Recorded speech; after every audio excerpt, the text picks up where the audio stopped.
Jaganmohan Reddy power point presentation ఆధారంగా లెక్కలు చెప్పుకొచ్చారు. ఇందులో ఒకటి రెవెన్యూకి సంబంధించినటువంటి అంశం. 2019-22 మధ్యలో కోవిడ్ కారణంగా 2,24,603 కోట్లు ఎక్స్పెక్ట్ చేస్తే 1,85,687 కోట్లు వచ్చింది. అప్పుడు 38,916 కోట్ల రూపాయలు స్టేట్ ట్యాక్స్ రెవెన్యూలో లాస్ అయింది. అలాగే central gross tax revenue central నుండి వచ్చేటువంటి ట్యాక్సెస్ 1,15,552 కోట్లు ఎక్స్పెక్ట్ చేస్తే 88,352 కోట్లు వచ్చింది. దాని ద్వారా 27,000 కోట్ల రూపాయలు నష్టమైంది.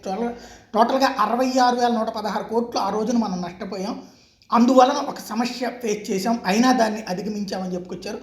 మరొక వైపున contraction state share in central ట్యాక్సెస్లో చూసుకుంటే గతంలో ఇది ఇప్పుడున్నటువంటి సిచ్యుయేషన్లో చూసుకుంటే 31.5% 15th finance commission period finance commission recommendation ప్రకారం 31.5 నుంచి ఇప్పుడు 41% ఫైనాన్స్ కమిషన్ పీరియడ్లో వస్తున్నటువంటి షేర్ ఉంది. ఇప్పుడు ఓవరాల్గా state share gross tax revenues state share central ట్యాక్సెస్కి పరంగా చూసుకుంటే 2024-25 నాటి 2023-24లో 34,37,211 కోట్ల రూపాయలు అయితే వచ్చే ఏడాదికి 38,30,796 కోట్లు అవుతుంది.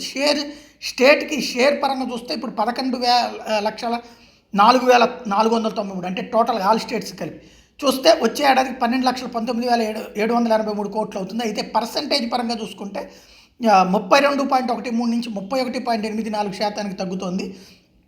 ఓవరాల్గా చూస్తే ఫైనాన్స్ కమిషన్ పీరియడ్లో ఈ తేడాలు కనబడుతున్నాయి. మరొక వైపు చూస్తే స్టేట్స్కి సంబంధించినటువంటి AP state share in central taxes జిఎస్డిపితో పోల్చుకుంటే చంద్రబాబు టైంలో 3.72% ఉంటే 15, 16, 17, 18లో ఇప్పుడు వచ్చేటప్పటికి 2.94% వస్తుంది. 2.92% వస్తుంది షేర్ పరంగా జిఎస్డిపిలో. అదే సమయంలో ఎడ్యుకేషన్ పరంగా చూసుకుంటే కనుక ఇప్పుడు క్రమంగా ఎదుగుతూ ఉన్నాము. ఆంధ్రప్రదేశ్ టోటల్గా చూసుకుంటే కనుక ఇది డేటా రిలీజ్డ్ ఇన్ 2018లోనేమో ఆంధ్రప్రదేశ్ ఎక్కడో లాస్ట్ నుంచి 4వ స్థానంలో ఉంది.